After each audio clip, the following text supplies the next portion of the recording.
na estrada recomeça a subir. Não foi tão bom.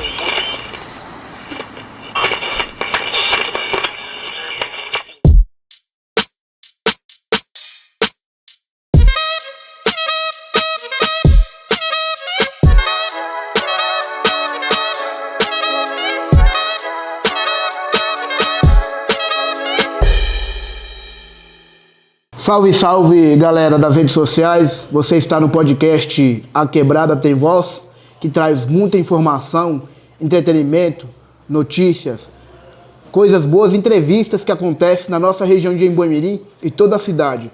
Hoje, um episódio especial. Estamos aqui com o presidente da Câmara, tem um histórico extraordinário de trabalho pela cidade de São Paulo. Podemos falar também pelo Brasil.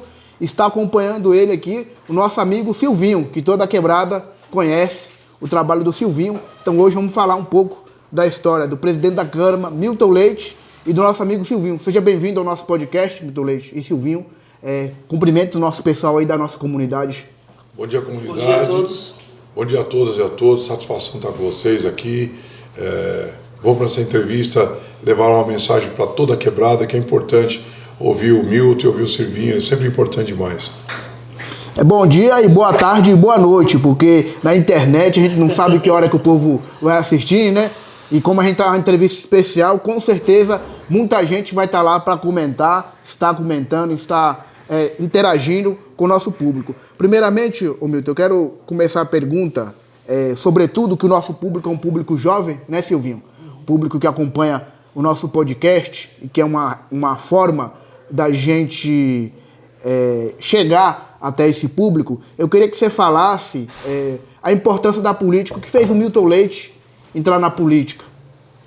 Olha, já no ano de 74, eu era militante do antigo MDB, eu participei da campanha do então senador, já aos 18 anos, do Orestes Quercia. A gente chamava assim, o sol que veio de Campinas. Então a gente participou para ele, nós éramos contra o regime militar naquele momento. No país nós tínhamos um regime de exceção e iniciávamos uma batalha política nesse país para derrubarmos e termos eleições diretas. E a candidatura do então governador Orestes Quercia, que era uma candidatura de oposição, reuniu muita gente de centro-esquerda que atuava junto ao governador e essas forças políticas que remontam com Ulisses Guimarães, Tancredo Neves, Franco Montoro, o Covas Pai, que foi governador de São Paulo, e outras forças políticas, tantas desse país.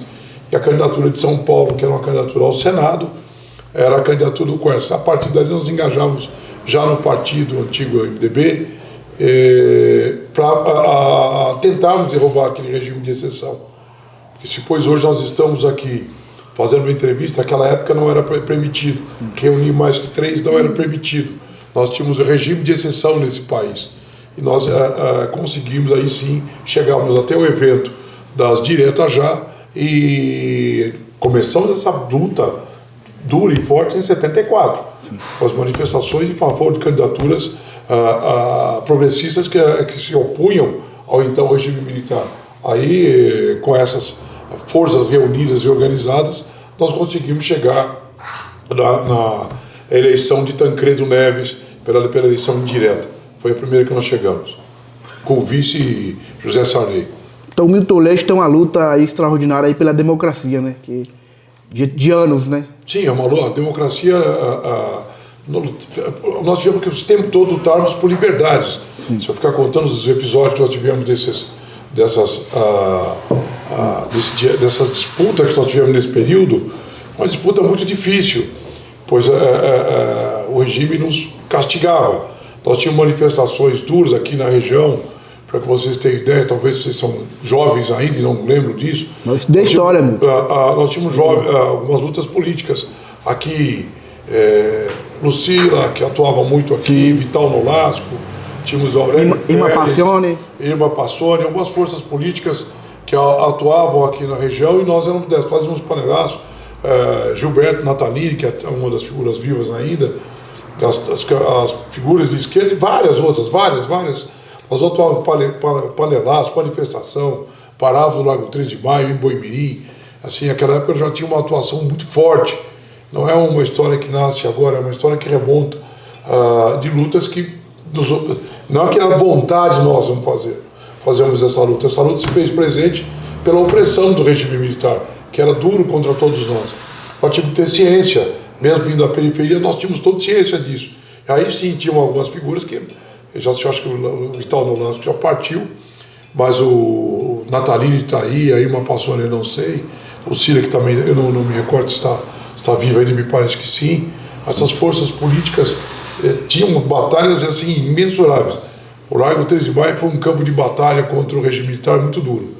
Tá? Eu fiquei com algumas marcas no corpo por conta disso. Mas vamos prosseguir. Sim. E você, Silvinho, como que você inicia a sua vida pública, a sua carreira na política? Obviamente com uma inspiração dessa, mas como que começa o Silvinho na política?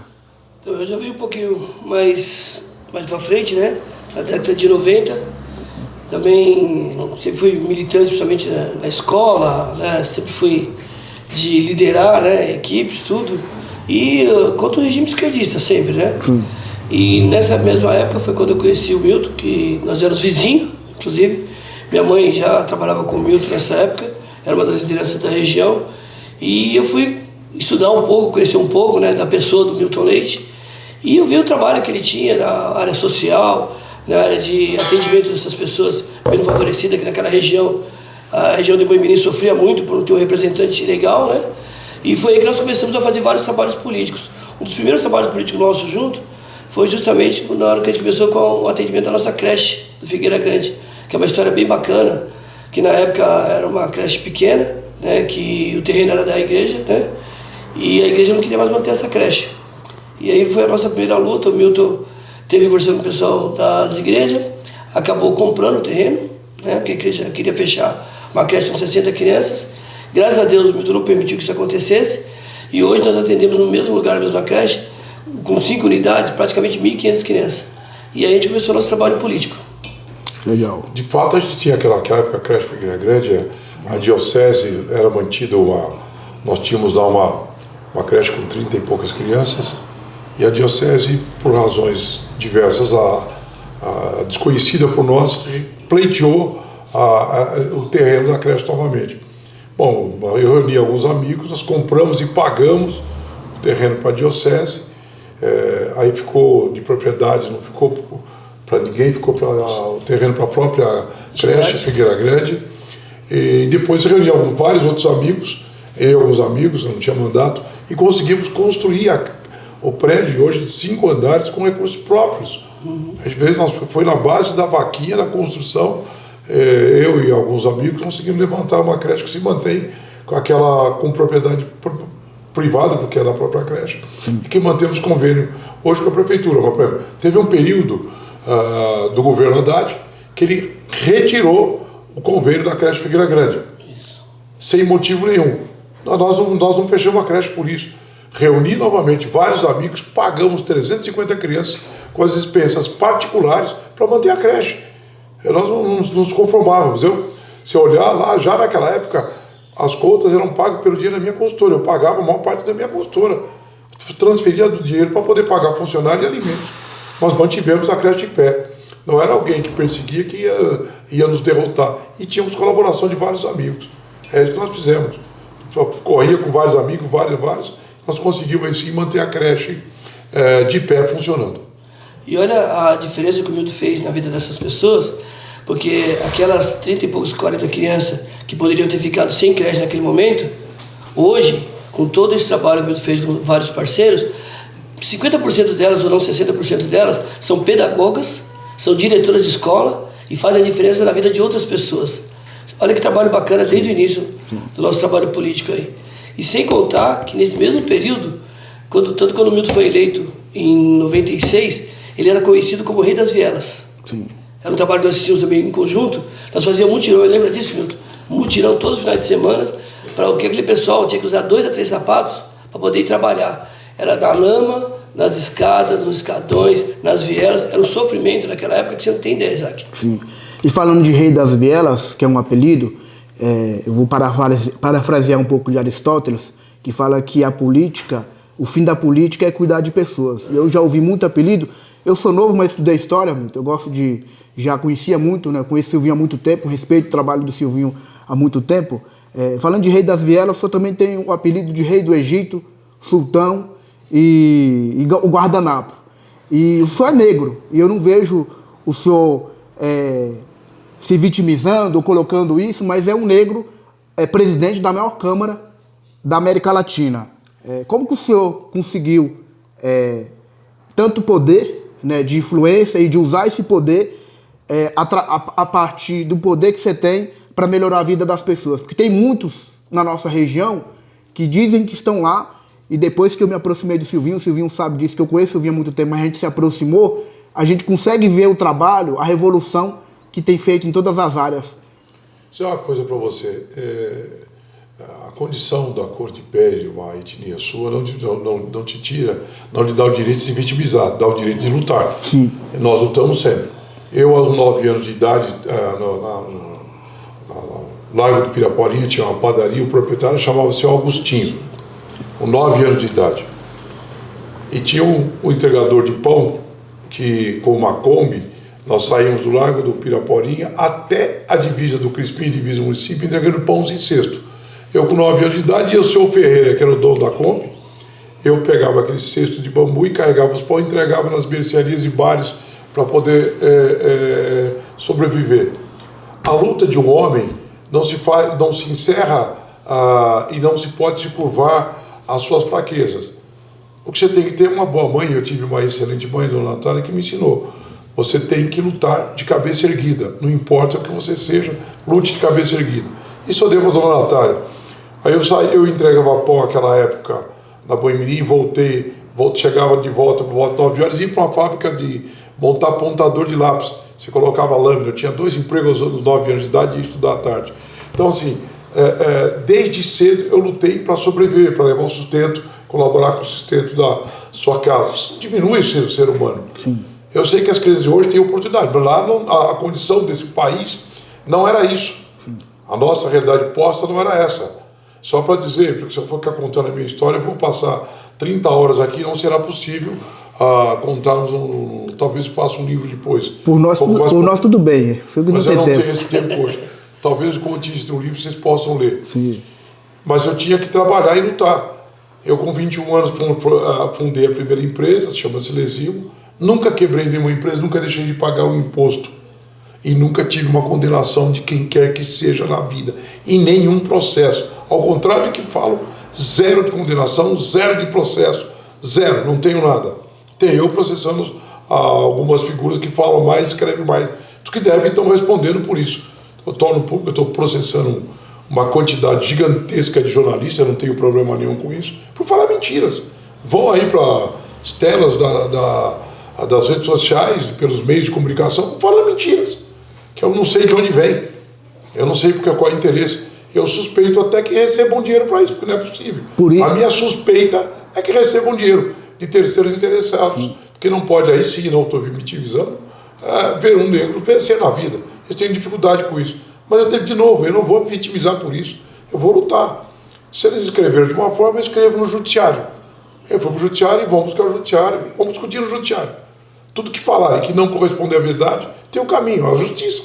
Você vai à justiça e luta e briga. Com a verdade, não lhe faltará aqueles que defendam do seu lado. Então, assim, nós não temos... Agora, quanto ao poder, o poder é dado àquele que tem a mão para tal. O poder, você não conquista, o poder se mantém sem convencimento livremente. Eu cheguei na Câmara em 96. Observe que eu já era um militante muito forte dos partidos políticos, mas eu cheguei já sendo o primeiro vice-presidente da Câmara Municipal. Sim. Aí eu ganhei o apelido de guardanapo. Porque guardanapo, aquele cidadão que nunca sai, o que não sai da mesa? Sim, é o guardanapo. E a mesa diretora da Câmara é aquele que não sai. Então me tipificaram guardanapo. Sultão, pois isso é coisa de um vereador assim notado, que gosta de ficar me apelidando, dizendo que eu tenho muito poder. Aliás, é um dos grandes amigos que eu tenho da política. O vereador assim notado, tenho um respeito muito grande por ele e prezo pela minha amizade por ele. Ele é um brincalhão, um fanfarrão, mas eu gosto dele. Eu não tenho problema com ele, não. Ele pelo contrário, tem uma ótima relação com o vereador Arcelino Tato. Eu torço, aliás, novamente aqui pela reeleição dele esse ano. Faltam aí pouco menos de 20 dias para a eleição, torço por ele. Mas primeiro pelo Silvinho aqui. Não vou perder a oportunidade. Você vê como é legal, Isaac? Essa padaria do seu Agostinho é uma referência na Piraporinha. Foi referência, né, Milton, por grandes anos. Eu mesmo comecei engraxando sapato. Eu engraxava sapato na porta da padaria do seu Agostinho. E às terças e quintas eu vendia limão na feira, entendeu? E também fazia carreto para ajudar os velhinhos a levar suas compras dentro da feira para suas casas. Então, desde pequeno, desde os 9, 10 anos, nós já estamos na rua trabalhando. E mais importante que isso ainda, o Milton ele sempre foi um cara de trincheiras, né? Nós começamos o nosso movimento de moradia do Talara, lembra, chefe? Também com mutirão. O homem ia lá todo final de semana, ajudar a virar massa, ajudar a cozinhar, que é um cozinheiro de excelência. Eu vejo nos vídeos do peixe. No mutirão do Talara, cara, que também já mudou a vida de muita gente. Naquela época era até lá até hoje, 409 unidades. 408 apartamentos, né, Milton? Uma luta grande também, né? Você veja, moradia. Uma parte da esquerda foi liderada por um ex-vereador, eu vou me repetir, não falo o nome dele, mas ele se prega como urbanista, ele conseguiu falir o movimento de moradia que existia do Talara. Nós pegamos aquilo. Se eu fosse, tinha vergonha de falar em política, esse cidadão, dizer que defende moradia. Ele é um vereador que foi do PT, nem sei se ele é candidato nessa, mas ele pegou aquele movimento do Talara, faliu, deu um rombo no caixa, gigantesco. Nós assumimos aquilo, o movimento 400 não tinha nada, tudo irregular, tudo arrebentado. Chamamos as responsabilidades, fizemos as reuniões com os mutirões, dissemos, nós vamos fazer um mutirão de verdade. E fomos fazer de fato. O que é? Eu fui carregar bloco, arrumei novamente parceiros, regularizamos aquele movimento, conseguimos trazer a realidade, colocar os prédios de pé, e hoje tem 408 famílias morando lá. Sim. A mesma coisa em 97, eu me recordo de uma outra luta. Eu estava na Câmara Municipal, e chegaram vários moradores desesperados comigo. Havia um terreno em frente ao cemitério de Santo Amaro, que era ocupado, terreno público. E o prefeito era o Celso Pita. O cidadão chegou, olha, vão lá derrubar, vão tirar a gente, acho que tinham 40 famílias lá. Eu me dirigi, saí da Câmara, me dirigi ao local, estavam lá as máquinas para tirar as famílias, derrubar, tudo era uma reintegração de posse. Sabe qual foi a minha atitude? Acho que eu reconheço hoje, não sei se farei isso novamente. Fui lá na máquina, cortei as mangueiras, os hidráulicos da máquina para que ela não funcionasse mais. Meti um facão nela e ficou quebrada. Voltei novamente ao prefeito Pinta, falei, invadi a sala dele e falei, olha, senhor prefeito, se for para o senhor ter apoio meu, derrubando gente, expulsando de área pública que estão alojadas. E nós não vamos permanecer com isso não. Minha relação com o senhor encerra por aqui. O outro caminho é que o senhor nos ceda de forma legal para que nós façamos um mutirão para as 40 famílias e quem mais se inscrever para poder nós entregar nossas casas. E assim nós fizemos. Levantamos aquilo novamente. Fizemos 2 blocos para as primeiras famílias que estavam lá, apartadas, atendemos as 40 famílias, e depois os demais, são 160 unidades, 160 apartamentos, para as outras famílias que se inscreveram, que se dispuseram a construir. Aí eu mantive a relação com o prefeito Celso Pinto, que eu era vereador, fui no ato de desespero para atender essas famílias. Não podia permitir que simplesmente jogasse na rua sem razão, por jogar para manter o terreno vazio. E não havia projeto qualquer para o terreno. Sim. Se houvesse um projeto, nós não temos problema nenhum com isso, nós não temos nenhum problema com isso. Tá? E os nossos enfrentamentos na área de habitação não foi por aí. De novo, fomos para o Parque Europa, a prefeitura naquela época era a... Marta? Não, era Ondina. Ondina, que tinha começado o projeto. A ocupação, houve uma ocupação no atual Parque do Guarapiranga, que hoje é o Parque Mário Cova, né? É. O parque atual, que conhecido como Parque do Guarapiranga, dentro das margens ali, que é circunvizinhado pela Estrada da Baronesa. Nós tivemos aqui, indo para o Ribeira, que é um parque hoje, estava demarcado com lotes para as pessoas ocupar aquele lá. E nós fizemos um acordo de que se nós cedêssemos lá, nós teríamos aquele terreno do Parque Europa para fazermos as unidades habitacionais. E assim começamos, fizemos as unidades habitacionais, que é chamado ali era o Parque Europa 2 e o Parque Europa 1, que também fiz a base de mutirão. Ali já conseguimos o financiamento do CDHU, foi uma luta muito grande, mas de novo, conseguimos com uma batalha no corpo a corpo. De novo, o prefeito Celso Pitta foi sensível a essa história, não foi cedeu porque gostasse de mim ou não, cedeu por luta, e nós lá entregamos 680 apartamentos construídos por mutirão, eu e a comunidade. Então assim, nós não começamos uma luta aqui na região sul por gosto nosso, nós começamos por demanda da população aqui na cidade. Por necessidade. Necessidade habitacional mesmo, não havia objeto, uma falta de habitação, falta de dinheiro, o país numa crise terrível, prefeitura sem dinheiro, e nós só cruzássemos os braços, não era possível isso. Sim. O poder, então, voltando até hoje, não se conquista respeito dentro de uma Câmara Municipal, onde eu sou um em 54, para chegarmos à presidência. Eu cedi várias vezes a presidência para outros, poderiam ter chegado antes. Na oportunidade do Melão, que era presidente, poderia ter sido presidente. Numa oportunidade, quando o Antônio Carlos Rodrigues foi reeleito, ele pediu para que eu fosse presidente. Eu achei injustiça, ele está vivo. Eu abri mão para que ele fosse reeleito, estava cometendo injustiça. De novo, a imprensa cometendo uma injustiça com o Antônio Carlos Rodrigues. Eu falei, Carlinhos, você é meu candidato, você vai. Eu não tenho problema com em ceder a presidência para você aqui, não. Você é um amigo, é direito, vamos manter a sua presidência. Tenho respeito enorme também para o Antônio Carlos Rodrigues. Já ali poderia ter sido presidente pela segunda vez. Não fui apressado nem desesperado. Fiz uma disputa com o Pólice Neto.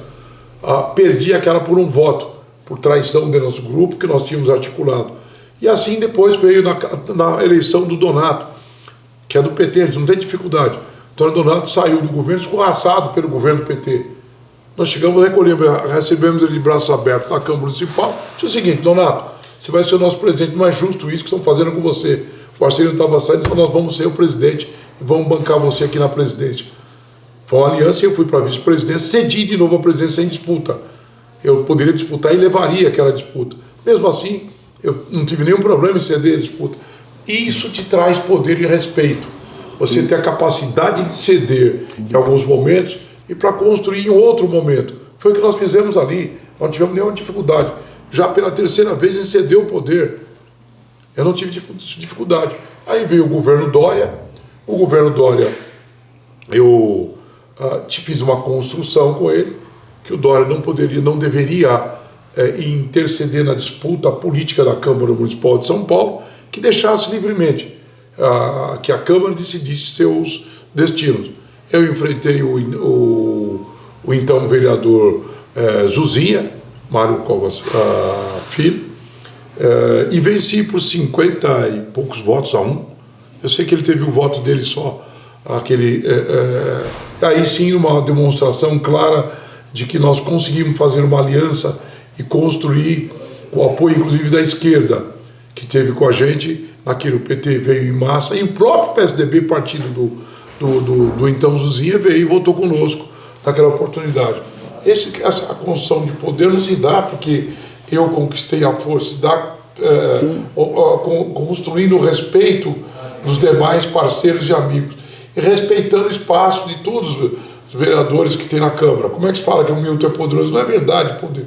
Eu tenho respeito dos vereadores, pois as lutas deles eu demando. Quantas vezes eu não briguei para que dentro desses governos tivessem um respeito igualitário para todos os vereadores, principalmente os oposição, porque oposição, os vereadores próximos à base sempre estão próximos do governo, conseguem executar com suas demandas, não só através de emenda, mas conseguem executar suas demandas com a relação próxima do governo, uma relação de demanda próxima ao governo. E a oposição não tinha isso. Eu exigi que todos os vereadores, não importasse o partido que estivesse, deveriam ter suas emendas cumpridas. Isso foi uma luta desde que eu cheguei na Câmara Municipal de São Paulo, desde o governo Pitta, que nós devíamos ter todas as emendas, independente de quem fosse. E respeito à oposição. Eu nunca, na presidência da Câmara, martelei ninguém, no grito votei, não respeitei a oposição de cada um, dei voz a todos, fui para o debate com todos, não cacei palavra ou voz de quem quer que seja. Não à toa lutou pela democracia no passado, né, Milton? Se eu lutei de um lado, não é justo que que não lute de outro. Quando você está sentado na cadeira do poder, se eles eu não cheguei na cadeira sozinho, eu fui conduzido por eles. Sim, só vou aproveitar um segundinho. As pessoas que estão acompanhando o nosso podcast, A Quebrada Tem Voz, estamos aqui com o presidente da Câmara, Milton Leite, com o nosso amigo Silvinho, que é um lutador da nossa região, de toda a cidade. Eu quero aproveitar, o Milton Leite, falando de poder e de luta, eu tive a oportunidade de entrevistar o ex-prefeito Fernando Haddad, que agora é ministro da Fazenda, e na época nós tivemos uma reunião com ele lá na sede da prefeitura, e também depois a entrevista, e a população que você conhece muito, e aí falando de poder, lá no Fundão da Boimirim, como também o Silvinho conhece, sofria muito lá por conta do trânsito caótico, e a prefeitura estava com problema na cabeça de como que fazia a ponte. Na época eu estava do outro lado, o Silvinho sabe, e aí o Misso, que era da Secretaria de Infraestrutura, falou: o Milton chegou, disse que tem a questão do Mananciais, né? Tem o programa do Mananciais, o projeto, a Lei Guarapiranga, que foi de sua autoria. O Milton chegou e mostrou o caminho, porque estava todo mundo 1 ano e meio batendo a cabeça na prefeitura e não sabiam como fazia aquela ponte. E o Milton falou: o recurso está aqui e é desse jeito que vocês têm que fazer. E desafogou a vida daquela população do Fundão 60%, graças ao Milton Leite. Aí o pessoal reclamou: pô, Isaac, mas você não sabia dessa informação, você não publicava? Eu falei: porque eu não trabalhava para o Milton Leite, para a família Leite. Hoje eu tenho o prazer de estar junto no grupo. Eu queria que você falasse um pouco desse processo, de conhecer o regimento da Câmara, de conhecer a burocracia do Estado também. Essa transição que saiu do governo, foi feita do governo Haddad, essa obra. Ao final do governo Kassab, nós fizemos o programa Os Mananciais. Sim. E havia recurso e contrato. Eles estavam lá quebrando a cabeça para a execução dessa obra. Eu chamei o secretário de governo, que era então o vereador Antônio Donato, falei: Donato, vocês vão ficar quebrando a cabeça, não vai resolver. A licença ambiental que permite, originária, que permite a execução das obras dos mananciais, é a única. Ela é uma planta única, genérica. Se for para a intervenção de recuperação de mananciais, ela nos permitiria uma execução de obra. E aquilo não era uma obra longa, era apenas uma travessia sobre uma melhoria daquilo do existente. Ele perguntou: mas é possível? Eu falei: pode chamar da ordem de serviço amanhã. A gente chamou o governo e falou: realmente ele tem razão, o Milton tem razão, manda fazer, porque é o caminho, não tem o outro, é rápido. Depois de 1 ano e meio eles perceberam que você tinha razão. Eles bateram no cabelo. Foi rápido.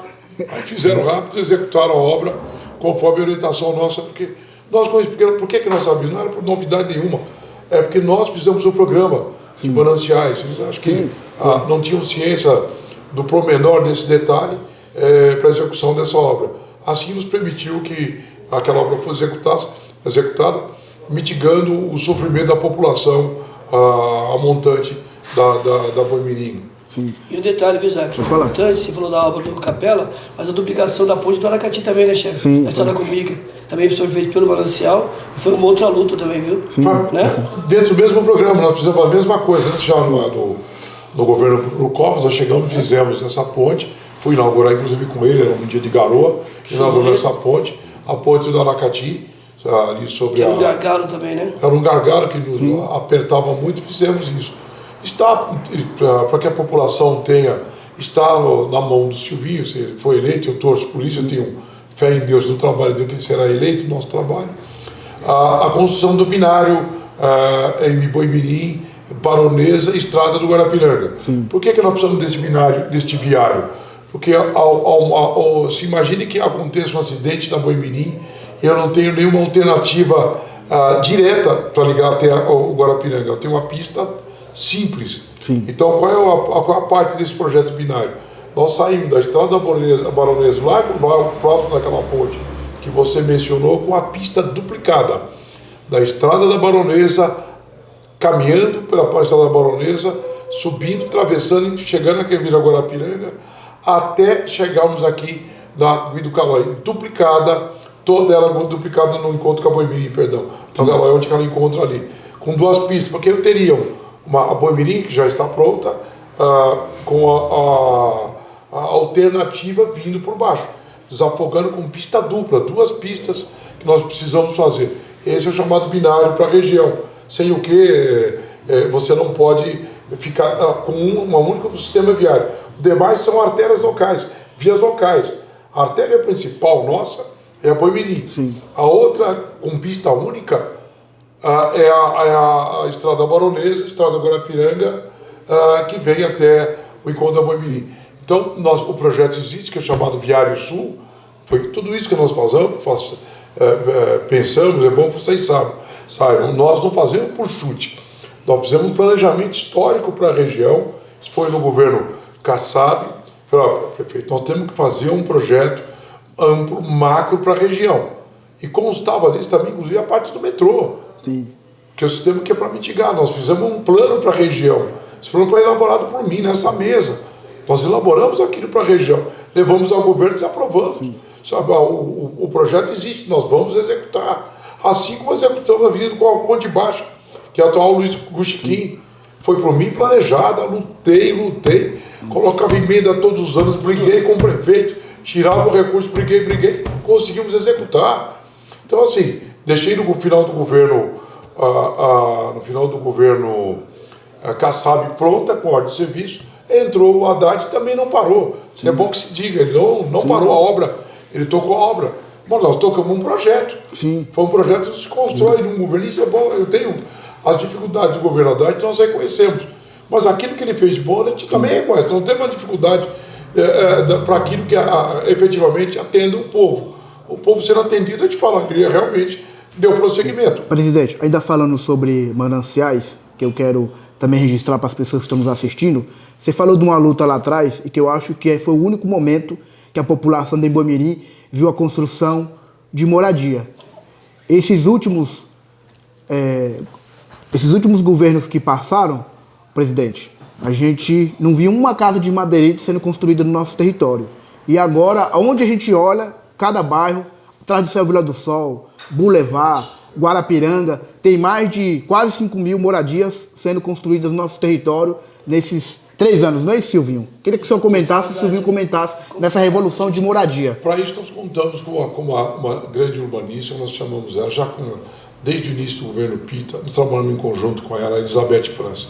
Uma arquiteta urbanista, nós conversamos com ela das demandas que nós tínhamos para a região.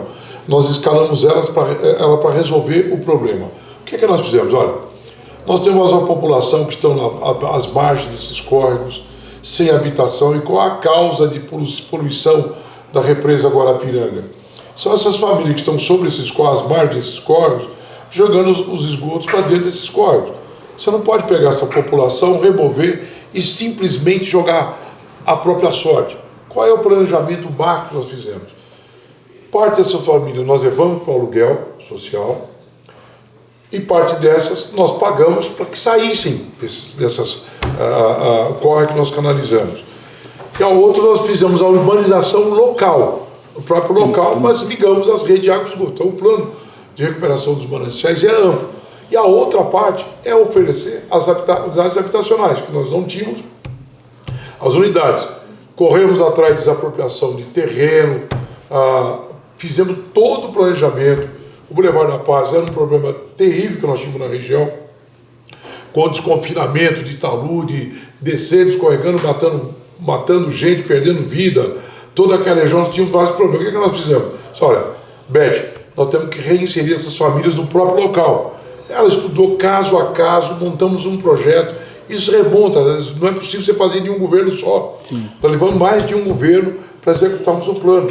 Agora estamos implantando uma quantidade enorme de unidades habitacionais para a nossa região. Não só no programa Guarapiranga, como o programa Billings também. Então nós estamos efetivamente construindo para mais de 5 mil unidades, e o projeto é grande. Nós estamos fazendo para atender essas famílias que ainda estão no aluguel social, que são oriundas do quê? Dessas famílias que nós removemos e moravam sobre os córregos, as quais nós estamos canalizando, limpando, ligando os esgotos e dando qualidade de água para a represa e vida, mas mantendo a população na mesma região. Não se deve remover um povo de uma maneira maciça para outro local onde não está no seu ambiente. Seu ambiente é aquela própria região. Você desloca perto e devolve ele para a própria região. Então nós temos hoje, de fato, várias unidades. Mas eu rendo minhas homenagens a Elizabeth França, que foi a mentora individual do plano que executou isso. uma das maiores arquitetas e urbanistas desse país. Ainda sobre o meio ambiente, rapidamente, o senhor articulou a compra de vários ônibus elétricos e também a subprefeitura de Embu-Mirim, ela triplicou os recursos que a gente tinha em outras gestões, que a imprensa, a velha mídia, fica questionando, mas nós éramos esquecidos e o Milton, com o trabalho dele na Câmara, tem direcionado muito recurso para a nossa região. Eu queria que você falasse da importância dos ônibus elétricos para o meio ambiente, sustentabilidade, que muito se fala e os ônibus estão na nossa região, e também o aumento de recursos de obras também na Embu-Mirim em todas as áreas. Vamos lá, são dois pontos importantes, fundamentais. A questão do ônibus elétrico está na hora de nós mudarmos. Eu fiz um projeto dele chamado PL300, que ele limita, a minha lei limita a emissão de poluentes na cidade. É o projeto mais importante ambiental da cidade de São Paulo. Ele limita. Para isso, você não pode dizer assim, olha, não pode poluir mais, tem que apontar uma solução. Uma das soluções é o ônibus elétrico, ligado à energia elétrica. Então nós pedimos fizemos um programa, nós levamos ao prefeito, ele aprovou esse programa, que os ônibus movidos a bateria são silenciosos, não poluem, emissão zero. E nós iniciamos esse programa com 18 carros do projeto piloto, e está se ampliando e deverá ter a primeira fase encerrada, eu acho que em 25 já, com 3 mil ônibus implementados. Deveria ser implementado esse ano, mas problemas de infraestrutura da agência, da Enel, a distribuidora de energia, é que nós não conseguimos fazer. Não foi por conta da prefeitura.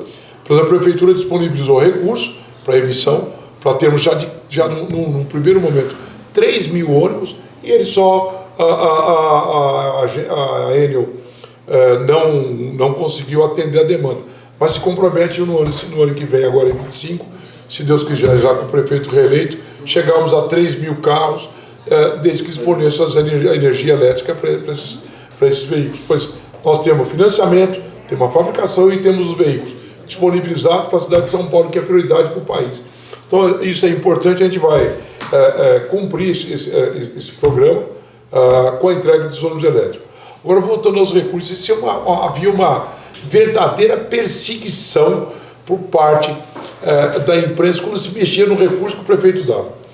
Quer dizer, nas cinturões dos mais pobres, mais necessitados, se cortava o orçamento. Veja, eu vou citar 2 subprefeituras. Embu-Mirim, 3. Embu-Mirim,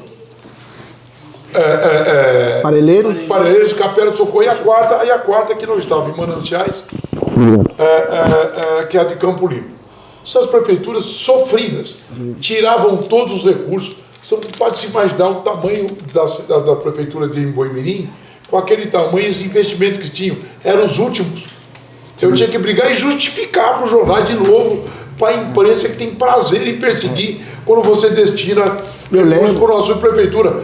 Trazer recursos para a subprefeitura, pobre, numa região pobre, parecia um crime. Olha, aumentou o dinheiro da subprefeitura. Eu nunca vi um absurdo desse.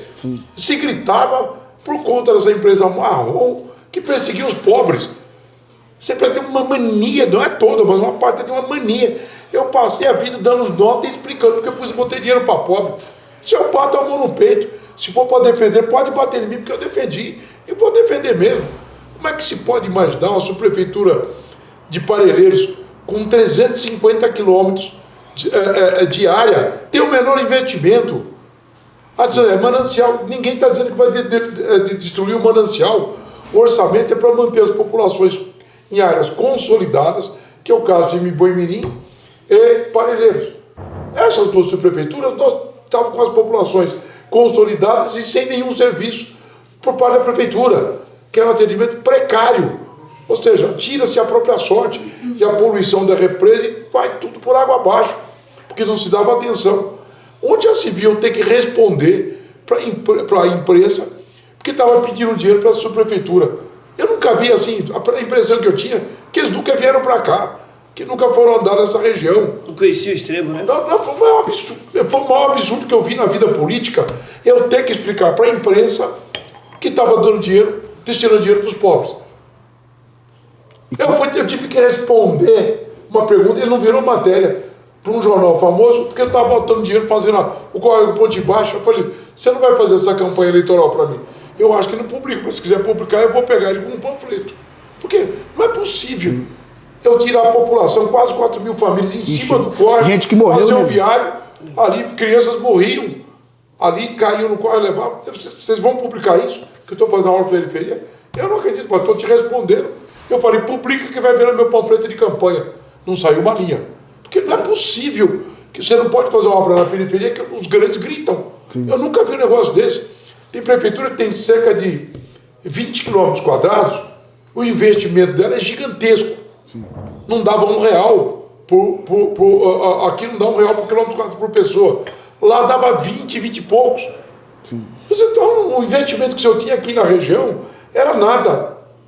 Para Parelheiros, então, era o maior sofrimento que se teve, a maior injustiça desse país. Tanto que nós invertemos essa curva de Parelheiros, Capela do Socorro e Campo Limpo, sob a minha orientação, inclusive da Câmara, com a nossa defesa clara, sem nenhum problema, de mostrar que estavam sim levantando o orçamento da subprefeitura, porque é um absurdo. Em 2012, o orçamento da subprefeitura em Jemboimirim, para quem está nos acompanhando, era de 33 a 65 milhões. Hoje está batendo os 300 milhões a subprefeitura de Jemboimirim de orçamento, para você ver a diferença. Os investimentos totais entre as subprefeituras e os orçamentos que nós levamos, sim. Mas quantos recursos nós trouxemos a mais? Sim. No decorrer da disputa. Não, mas já aumentou muito, né, presidente? Estou mostrando para a população que as lá... obras, é a diferença. Sim. Sim, mas verifica que nesse período nós fizemos...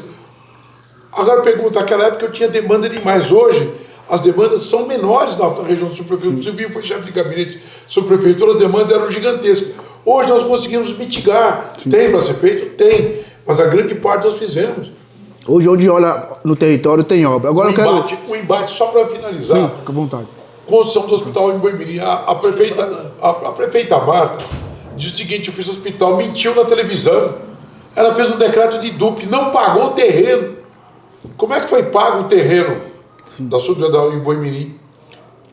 O então prefeito Serra ganhou a eleição. Perdeu a eleição da cidade de São Paulo, a eleição de presidente da Câmara. Eu impus ele com o antigo Centrão uma dura derrota na Câmara. Ele está vivo, que responda por isso.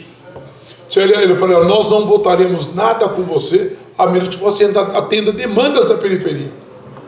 Ficou 90 dias sem votar nada, eu não deixei votar mesmo. Eu não tenho nenhum problema em dizer isso hoje. Não deixei votar nada. Até que ele me chamou, vou resumir a história, acho que para a parte do livro, como foi os bastidores disso.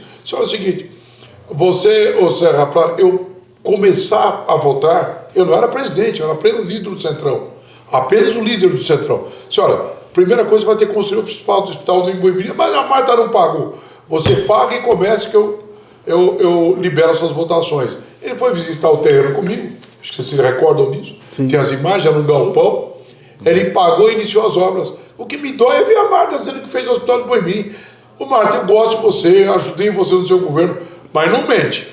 Você fez a DUP, você fez a declaração de utilidade pública, não pagou o terreno, não fez obra coisa nenhuma.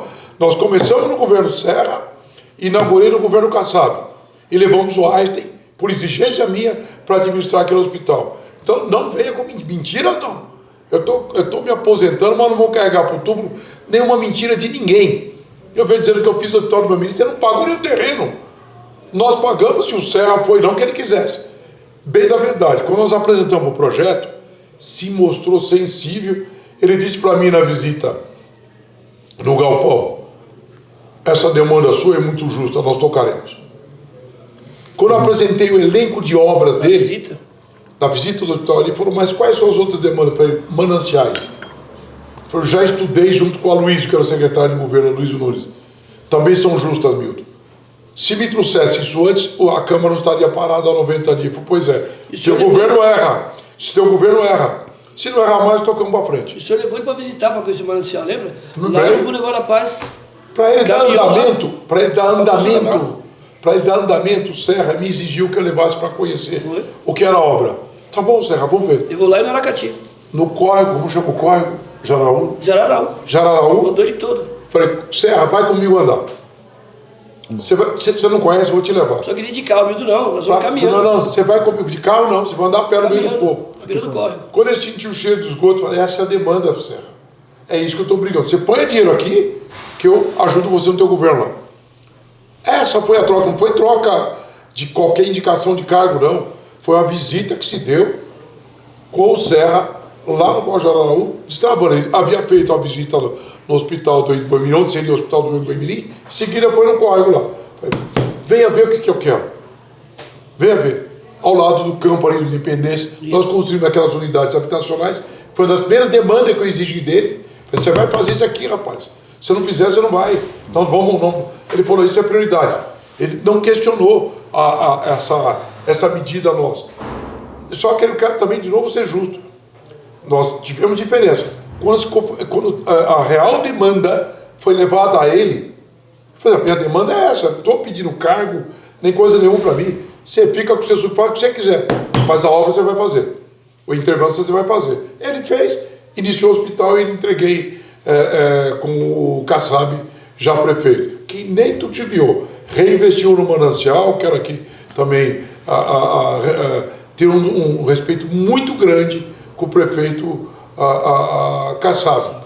O único erro dele foi ter apoiado o Pólice Neto contra mim na presidência, que ele se arrepende até hoje, mas Deus escreve certo por linhas tortas.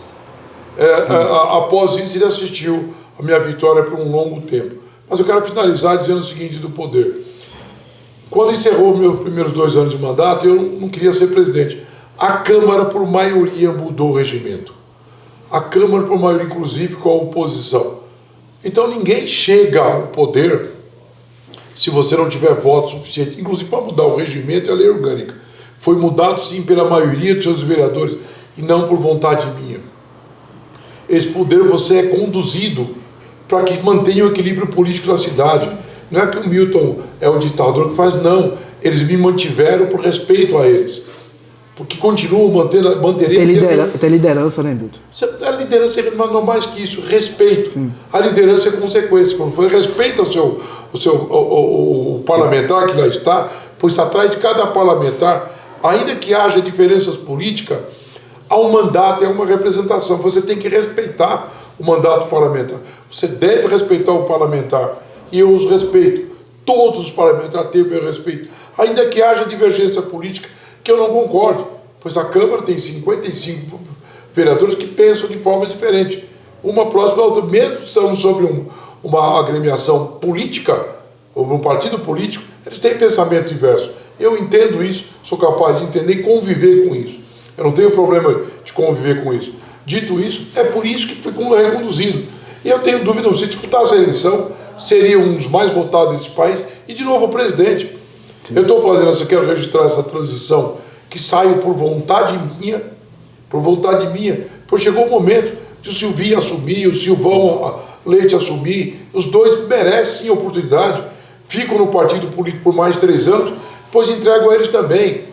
A vida é um ciclo, as pessoas têm que entender e devem entender isso. Aqueles que o fazem com grandeza, terminam a vida em paz. Eu quero terminar a minha vida em paz. E tem um ditado chinês que diz o seguinte, que vocês devem aprender: sair por cima não é perder. Aprendam isso. Tem que sair por cima com dignidade, fazendo a transição. Sair por cima não é perder. Saiam por cima, sempre. Não é por cima terminar. Faça como o Pelé fez, saiu por cima. Apesar de ter divergência com o Pelé. Para finalizar agora, falando de aposentadoria, que você falou que o Silvinho vem aí, o Milton sai da política apaixonado, né? Eu tô sabendo.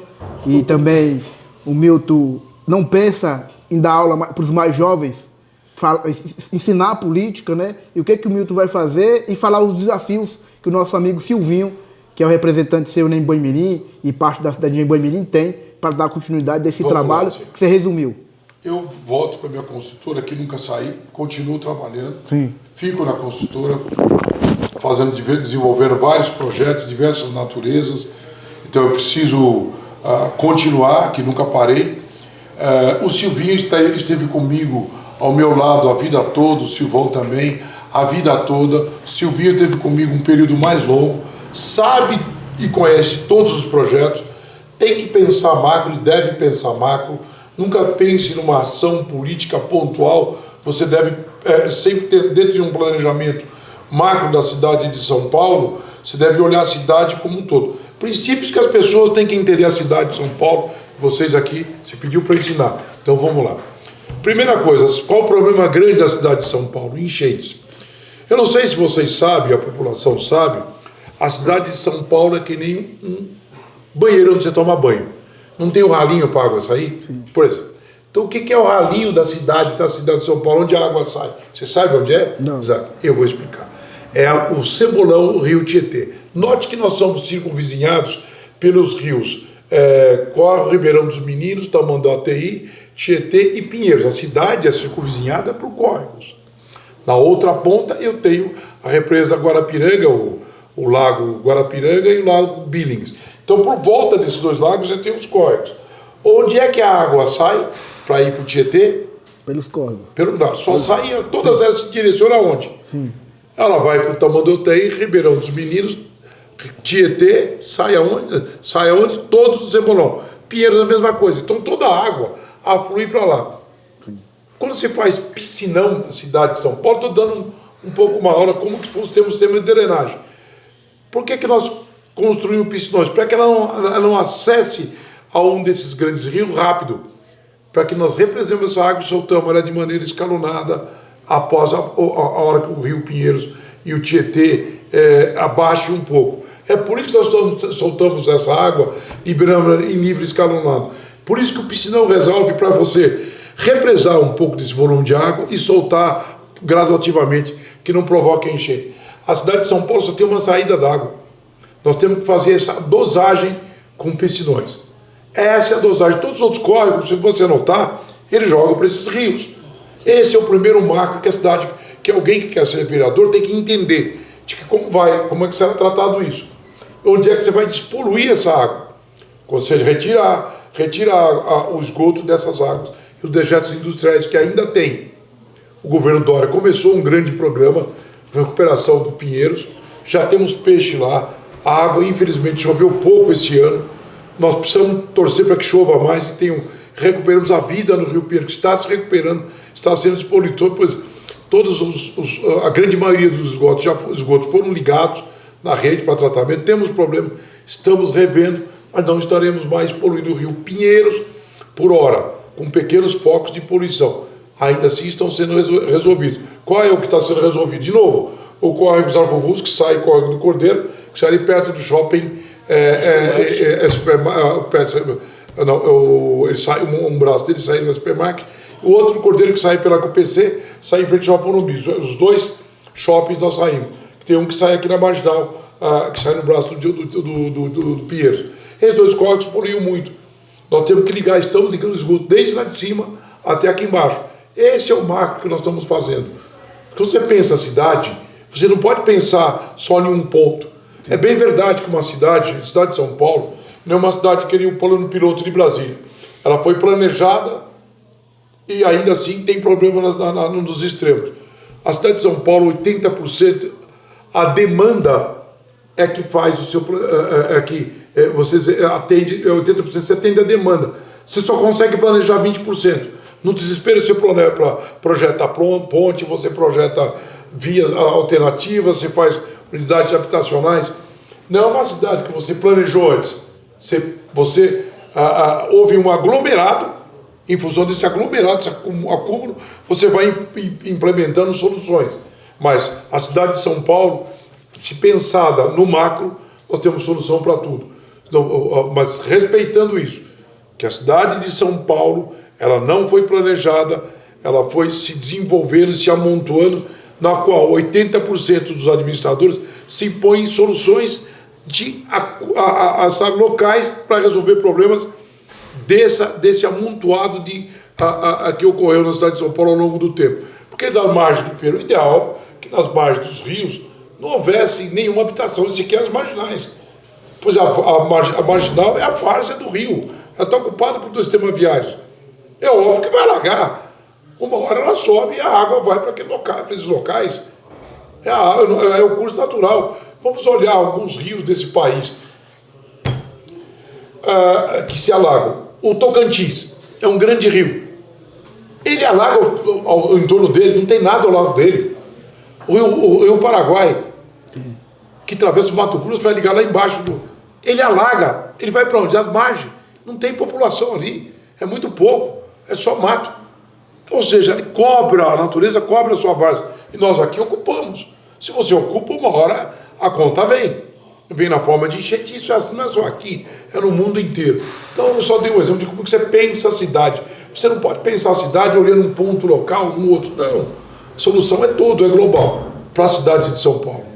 É isso, gente. E tem um outro detalhe, viu? Acho que é importante, chefe, o senhor falar também do Pio de Urubatuba, que é um senhor projeto, se Deus quiser continuar esse projeto na Câmara, mas que foi desenvolvido pelo senhor. Sim, nós desenvolvemos o PIO, o Plano de Intervenção Urbana de Urubatuba, porque permite que com recursos privados nós possamos desenvolver vários projetos. Ele veio com deficiência. Qual foi o nosso grande alcance? A grande sacada? A poligonal, o perímetro, aqueles locais que permite captação de recursos, ou seja, você pode construir a mais do que é permitido por lei, você paga por isso. O dinheiro decorrente disso, você investe nas comunidades. Nós levamos dinheiro aí, para você ter ideia, para o Jardim São Luís, nós levamos até o Piraporinha, nós levamos recursos, lá para o Quarto Centenário, para o Cantinho do Céu Gaivota, nós levamos recursos, todas aquelas ocupações atrás do Autódromo do Interlagos, levamos recursos para construirmos unidades habitacionais, ou seja, o plano é maravilhoso. E a Marginal, nova Marginal, que sai da Ponte João Dias até o Júlio Batuba, já está em licitação, que está dentro desse contexto. Então a região vai se desenvolver muito, sim, graças a Deus. Pena que não temos mais tempo para ficar discutindo isso. Senão eu ficaria um dia aqui com vocês. Nós vamos marcar o segundo episódio depois. É bom para a gente que está assistindo acompanhar a história de uma pessoa, do presidente da Câmara, que fez muito pela cidade, pelo Brasil. É muito conteúdo. Quando a gente falou, vai sair um livro. Está todo mundo convidado para o lançamento do livro, em breve. Olha, Márcio, depois que eu aposentar, eu vou chamar o Leandro e a Vivi para começar a escrever. Eles têm a missão de escrever o livro. Hoje nosso amigo Silvinho também está aqui, eu quero que eles façam as considerações finais. Para a parte disso, terá que trabalhar muito pela nossa comunidade. Sim. Muito, com responsabilidade. Então é uma missão grande, né, Silvinho? Eu quero que você faça suas considerações finais aí. Silvinho está vindo aí como candidato a vereador para substituir o vereador Milton Leite, que é uma tarefa difícil, não é fácil, mas é um cara trabalhador da nossa região. E Deus, como o meu mentor, né? Sim. Meu grande amigo, o vereador Milton Leite falou, tudo que é feito é planejado. E vou te falar mais uma coisa que ele não falou, mas que é importante. Em todas as obras da cidade, seja onde for, norte, sul, leste, oeste, uma das determinações do vereador é que as empresas que vão trabalhar naquela região contratem naquela região, fomentem o comércio local. Isso é muito importante. Sabe por quê? Cria emprego, e você sabe o que aconteceu na pandemia aqui na região, o sufoco que foi. Só vi a família Milton Leite trabalhando naquela época da pandemia, que não foi fácil. Na nossa gestão em Boimirim, você acompanhou desde final de 2009, 2008 para 2009, quando a gente assumiu Boimirim, o que era Boimirim, o que é hoje. Nós estamos falando de uma área de 62 quilômetros, com quase 1 milhão de habitantes, e a diferença que fez o programa Mananciais, essas obras de infraestrutura e esse aumento do orçamento. Nós temos uma região que tinha o maior número de áreas de risco de São Paulo, tem o maior número de favelas de São Paulo, mas isso não somos nós que dizemos. O IPT diz isso, o relatório que é feito todo ano da Defesa Civil. Só que olha a nossa diferença de 2009, quando nós entramos, e agora como nós saímos. Nós conseguimos reduzir, chefe, em praticamente 80% as áreas de risco na região de Boimirim. As obras de drenagem, as grandes obras de drenagem, o pessoal não conhece. Centro empresarial, você conhece. Lembra como é que enchia? Hoje nós estamos fazendo lá 2 quilômetros de um túnel line, é que o pessoal não vê porque ele é enterrado, mas que vai fazer toda a diferença. Não teremos aquela enchente perto do centro empresarial, perto do terminal João Dias, onde todo mundo sofria. Lago da Piraporinha, toda vez que chovia, enchia. A rua João de Abreu, perto da Jurema. Ou seja, todas essas obras elas foram planejadas. Nada aconteceu do dia para a noite. E eu acompanhei todos esses planejamentos. Quando o pessoal fala da Guxiquem, a Haddad falou que foi feita a gestão dele, sim, mas foi planejado por esse homem há mais de 20 anos. O pessoal não lembra, o primeiro trecho da Guxiquem foi feito na rua Lenilda que mora, que nem existe mais, na Curva da Morte. E você sabe da história? Nós queimamos pneu na Curva da Morte e o Milton ficou sentado na rua e falou que só sairia de lá enquanto a empresa viesse para fazer, a rua já tinha sumido para dentro do córrego. Foi o primeiro trecho da Guxiquem, lembra disso, chefe? Foi a nossa primeira briga em 97. Passado isso, o segundo trecho da Guxiquem, ele foi feito ali perto da rua Antônio Areia, que também não existe mais, perto dos prédios, já em outras gestões de outros prefeitos. E aí sim, depois, nós deixamos o projeto pronto na gestão do Kassab, e aí veio a gestão da Haddad e não parou a obra, porque o projeto era muito bom. Você viu, todos esses projetos, nós levamos qualquer prefeito que sentou na cadeira para verificar e ver como é que tinha sido feito. E eu acompanhei tudo isso com o Milton. Então, eu entendo, Isaac, que estamos preparados Eu sei o tamanho da minha missão, né? Eu sei o legado que esse homem está deixando. Não é fácil, eu sei o peso da minha camisa. Mas também eu entendo que eu tenho que continuar esse legado e continuar trabalhando. Nós já fizemos muito, mas temos muito mais ainda para ser feito. Só quero corrigir o Silvinho, nós estamos saindo. Eu estou saindo, mas ele continua e o prefeito Carlos continua. Se Deus quiser, juntos. É isso mesmo. Muito obrigado, presidente Milton Leite, pela oportunidade de entrevistá-lo.